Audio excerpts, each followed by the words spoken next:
thank you. That's really cool. Thank you so much. Wow. You want to do what a blessing. Go tell it on the mountain. Go tell them. Hey, that's a good one. No. Yeah. I Let's see. don't think I can do that. Okay, I'll do that one. I'll definitely do that one. It's a great one. I don't Let me remember pull how up. the verse goes. I know the chorus. Go tell it on the mountain.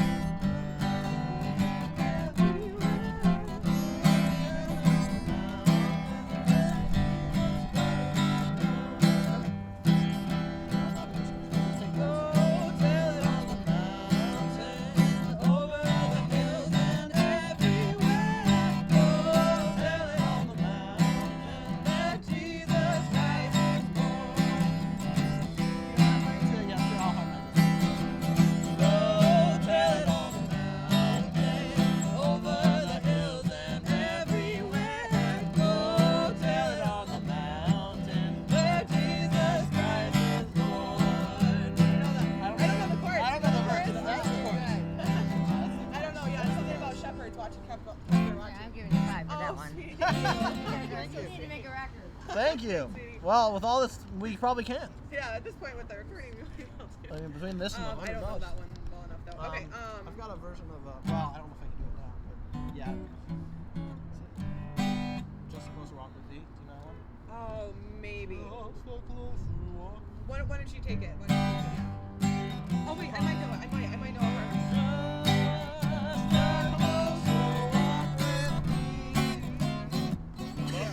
You would have a $2.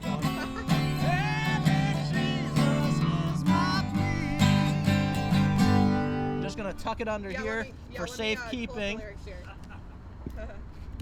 All right. Hold on. Wait. Oh, wait. That was just the trailer. Yeah, that was just a brief glimpse. Okay, all right. So why don't you start? And I think now I know a harmony. Okay. And yeah, and let's just because my voice is already starting to get a little tired.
What if we do?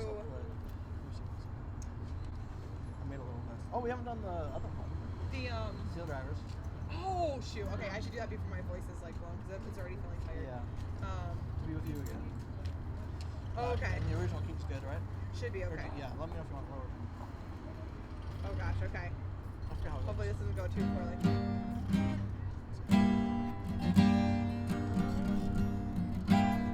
So it starts like, it's like it's kind of like a libretto at the beginning. You know what I mean? Yeah. Okay. All right. Here we go.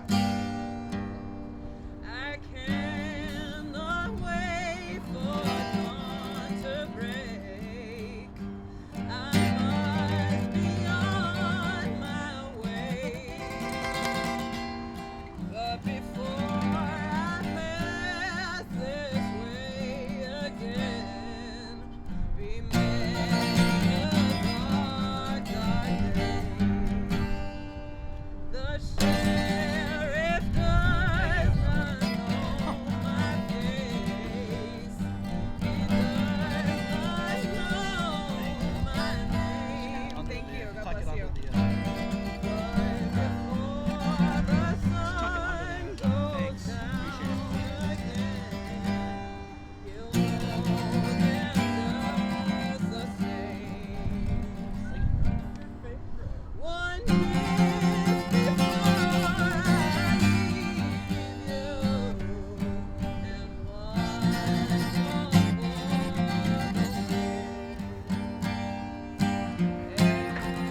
every day.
I hope and pray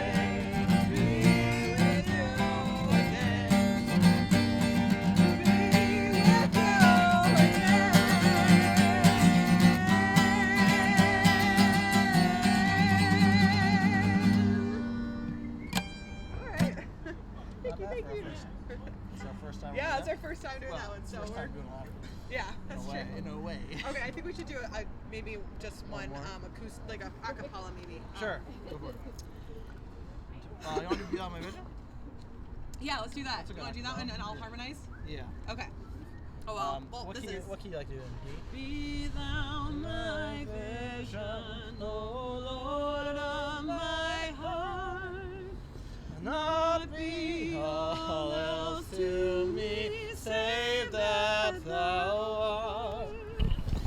Thou my best thought, by day or by by night, waking or sleeping, thy presence my light. Be thou my wisdom, and thou my true word. I ever with thee, and thou with me, Lord. Thou my great Father, I thy true Son. Thou in me dwelling, and I with thee one. Riches I heed not, nor man's empty praise. Thou mine inheritance, now and always. Thou and thou only, first in my heart. High King of heaven, my treasure thou art. High King of heaven, my victory won. May I reach heaven's joys, O bright heaven's sun. Heart of my own heart, whatever befall, still be my vision, O ruler of all. Yeah. All right. Hey, end on a high note. Here, you should grab one of these. Okay. Let's just like, I think this is like a perfect time to do this. Everybody starts grabbing. Okay. What are we doing? He's gonna ask us questions. Oh, you're gonna interview us. Are you Is it? Oh man, I want to ask you some questions. What do you guys call yourselves? We don't have a Jordan name. and Tessa. Jordan and Tessa. And Tessa and Jordan. what brings you here to Detroit, here to Eastern Market, the second oldest farmers market in the Western Hemisphere outside Yeah. of Mexico City? We like to make music together, and we had a long hiatus just due to the pandemic and everything. So we thought it'd be nice. So were you just still by your names before the hiatus? Yeah. We were not like an official anything. We just make music together on a whim. And I heard you guys. You were first singing Civil Wars, and you went on to the hymns. Where do you guys find your origin in music? How did you discover music?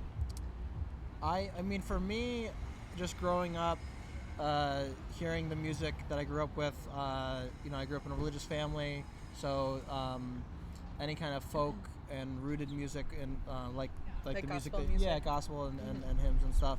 And then especially with the folk scene, there's just a culture, folk and blues. There's a culture of that kind of gritty, loud singing, and also I didn't really get into electrical equipment and amps, so I kind of had to learn to project to be heard if I wanted to play. And so Tessa trained classically in voice, and we just found that our voices went pretty well together for that. And also she's got a kind of a lower range for a woman. I've got a higher range for a man. So it actually works out where we can trade off melodies. Yeah, we do trade off. Like he'll take the melody, sometimes I'll take the harmony. Yeah. So it is.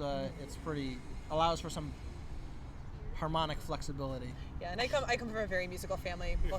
I come from a very musical family. Both my parents, like my dad was a singer-songwriter, and my mom was a singer as well. So we just grew up listening to all different types of music, singing hymns in church, West Side Story and all that stuff. So so I've been singing since I was a kid. I just loved it. It was like the way I could express myself. A question I think reveals the most about a person in the least amount of time. I'll maybe ask both of you or each of you however you want to answer.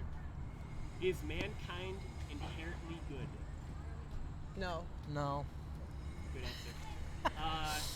Yes. I think the answer yes is optimistic, but it makes irrelevant the need for a God. Yeah. Well, and the reality is, you look around, and I mean, what's evident? And like even as much as any of us try to like do the right thing or be good to each other, we still fail. No matter how hard we try, no matter how disciplined we are or not disciplined, So I think and it's not. I don't want that to be a hopeless statement, because it's not a hopeless statement. I feel like I take comfort in that, because I know, that out of my own strength, I will never be the person that I want to be. And it's, really, I mean, I believe in Jesus, so through his salvation and his grace, like, that is the only way that I'm able to treat people in my life well. And even then, I can't treat people in my life well. So even more, I realize, like, in my soul, like, I have these, this dark side, but I think God gives many of us, or he gives everyone gifts and blessings, and I believe everyone has gifts. Like, you clearly have gifts with your understanding of audio technology, and so I don't want it to be like a hopeless thing, but not a hopeless thing, but. And then, what must I do to be saved? Let me test your metal. Oh, I mean,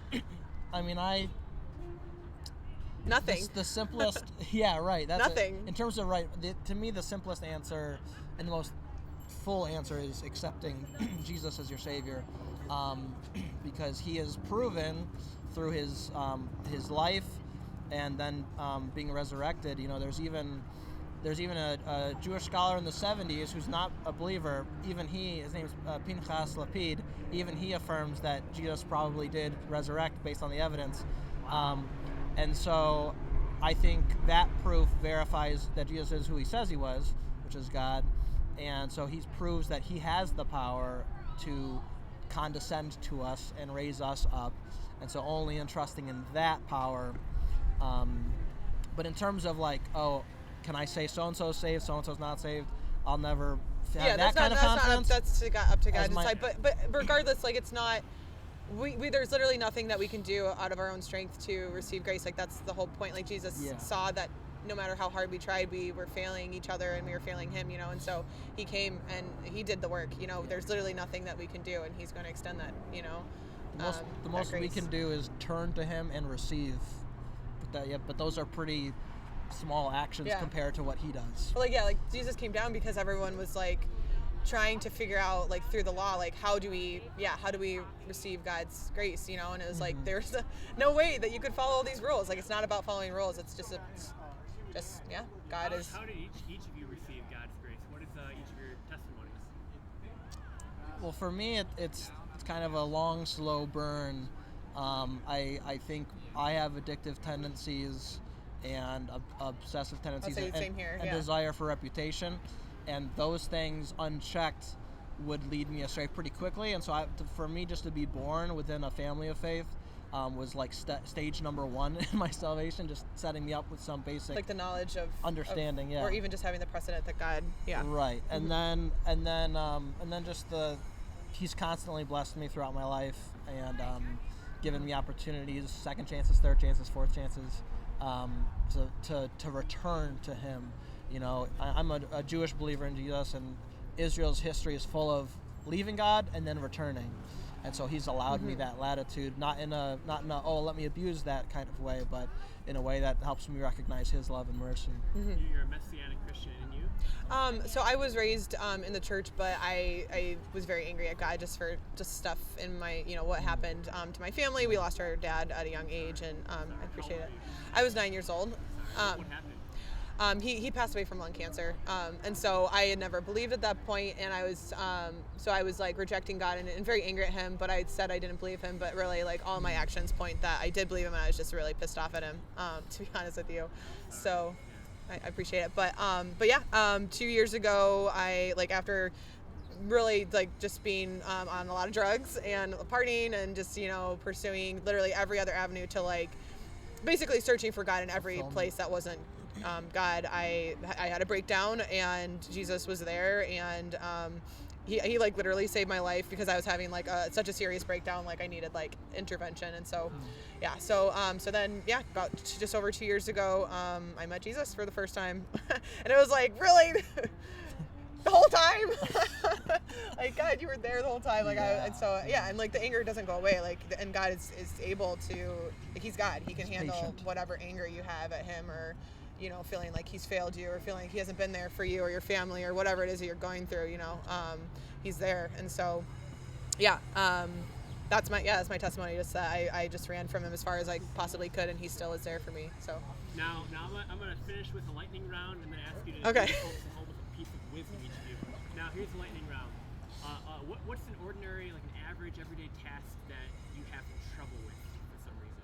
Task? Yeah. Oh, task. Keeping my room clean. Flossing my teeth. Those are my two. I've definitely, I've been making a lot of improvements recently, but I'd say purity of mind and my wandering eyes. That's code for everyone knows what I mean. It's so easy in any instant to become distracted, and it doesn't even have to be sexual. Just the reality that, like, if I want to devote my being, my brother mentioned a quote that was, how we spend our days is of course how we spend our lives. And just the reality of every moment is an opportunity for me to choose him or choose anything else. Yeah, like literally and so anything many else, other things. And so even good things. Yeah, can, exactly. You know? So I know I find myself either obsessing or fantasizing over anything else. Oh, what it would be like to have this kind of job or this kind of thing, again, and then other stuff. And it just that for me is it's a daily struggle, just to keep my mind focused. Yeah, absolutely. I think yeah. Just everybody. I think like even the most like someone who's been a believer since they were a kid. You know, like I think you can make really good things. Put them above God, right? And that's what breaks God's heart. Like marriage is a great thing, you know, children, wonderful things, a great cup of coffee, you know, a beautiful bouquet of flowers or whatever. Like these are gifts from God, and so when we replace God with those gifts, then that breaks his heart, because it's like, it'd be like if someone that you love gave you something that you love, you know, and they tailored it to exactly what you want or need, and then you're like, you don't even say thank you, you're just like so obsessed with it, and like you don't acknowledge that, like, oh, you took the time to like think of me personally, what I need and what I want, and you gave this gift to me, you know. So so I definitely struggle with that, like you said, like literally anything else, like literally anything. You know, I stopped, you know, I've been sober for 2 years, but then it was like now I'm like obsessed with flowers and like growing things, you know. And speaking stuff. of obsession, things that you're passionate about, what book have you given away to the most people, or I guess maybe recommended if you can't afford to give away books? Besides scripture. Yeah, besides the besides Bible. Scripture. What's your number 2 book? Yeah. Number 2 book. When you're in the bathroom, no. The other number 2 book. That's a really good question. I wish I read more. There's a book called One Destiny, an epistle to the Christians. It's by a guy named Sholem Ash. He was a Polish Jew, and he wrote this book in 1945, and I give it to people to best express. I think it's one of the best expressions of what makes faith in Jesus and Yeshua difficult for Jewish people, because Sholem Ash is not a guy who's professed objectively faith in Jesus, but the way he writes indicates that he affirms it in a way, but he's able to at the same time address why it's so hard, and being again a Jewish believer, I just find that that's a misunderstood area of the ecclesia, the faith community, what it looks like and means for Jewish people to be accepting Jesus, and what it should look like and what it can look like. Have you read Albert Schweitzer, The History of the Story of the Life of Jesus? No. It was the first book. He literally took every account up until his present era of the life of Christ, anywhere that you could find any library, and compiled it into one book. Wow. Oh, he was interesting. An atheist. Interesting. He died, but in this book he concluded that Jesus was a historical person that did live. Yeah, that's very, awesome. Very interesting. I'm sure you've read Josephus. I've read some. No, I'm really not that learned. Read about Esther. Will change the entire thrust of the story. You're saying Josephus is telling of it? His complete works. I've read the Antiquities. Read the part about Jews. Esther, the part about Christ. Sure. All right. To where did you always dream to move? Where to dream to move? I never dreamt to move anywhere. I was always open to wherever. I love Michigan. But Montana, I would say, is like my current, once again, it's like, you know, you just fantasize about things that you want in life that may not be good for you or whatever. So I consider moving to Israel, making Aliyah. If you could afford it, would you do it now, each of you? No. Or do you have unfinished business? I have unfinished business. business. Yeah. I feel like the community here, I love them, and I'm invested in them. And if I were to uproot my life, there'd have to be a really good reason to do it. Yeah. Besides just like. Yes? I was just gonna say, for me, it's there's so much obvious things I know God has blessed me with, and opportunities to serve people here, that I'm not as worried about God calling me to somewhere else as much as Him being clear that He's calling me away from here. Where you're planted. Yeah. What is your favorite scent? Favorite sin? Scent. Yeah, what's your favorite scent? I thought you were going there. All right, you want to get down to it? No. Favorite scent? Fresh cup of coffee. Yeah, or maybe a bonfire. That's hard. I don't know. Yeah. Or a Favorite coffee scent. fire. Yeah. Coffee scented fire. Yeah. I don't know. Barbecue. How old are each of you? I'm about to be 30 in a little bit. I'm 27. What one piece of advice would you give your 18-year-old self? Knock it off. Yeah. Knock No, it off. specifically, to seek wisdom and truth from like adult people who've proven themselves. Wrap yourself, brother. Yeah. To adult people who've proven themselves to show that they live, because I think, I don't know, I would just seek wisdom other ways, or ignore it. Just seek wisdom, pursue wisdom, whatever that means. At 18 years old, I have a better answer for that one later. I have no idea what I would tell my 18-year-old self. I mean, there's so much that I would say if I had a conversation with my 18-year-old self, but I know she wouldn't listen. So I don't know. yeah, I don't think like, she would have what's the taken point? any of my advice anyways. So Yeah. what about you? I would live my same life. I have no regrets. Nice. That's a good place to be. Yeah. Crazy life. I could write several memoirs. I probably will one day. All right. It's always good to start with When do you one. lose track of time? What do we say? When do you lose track When do I of lose time? track of time? Making music, I would say. Probably when I'm in my house. Yeah. If you could teach a 9th grade class any subject you want, what would you teach them? I'd probably teach on like Christianity, like Christianity / Judaism, like Messiah based stuff. What would I teach a 9th grade class? You can change your grade. Or music. I mean, yeah, I would think music or honestly how to. I'd probably teach a budgeting class, honestly. There's not enough financial education for that age group, and you really need to start them young. Yeah, I teach them the basics of credit, how that works, and the basics of budgeting and financial, decision making. It sounds like that's an autobiographical comment. Yeah, it is. That's what I would say to my 18-year-old self. Don't forget to open up that credit card before you understand how that's going to affect you. All right.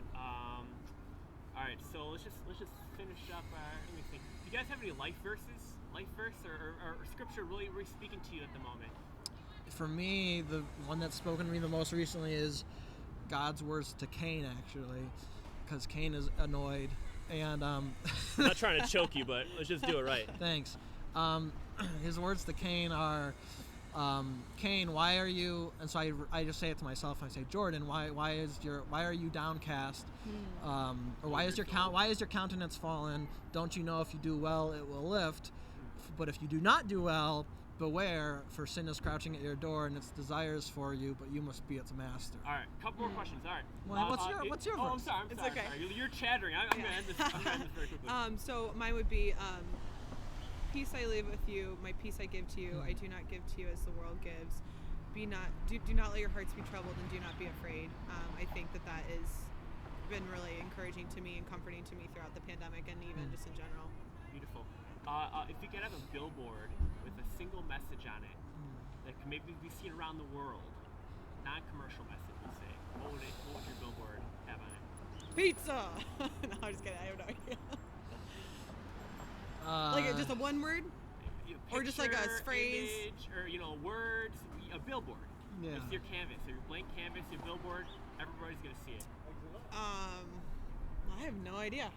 Pure Michigan. I have no idea. I don't know. Pray. I don't know.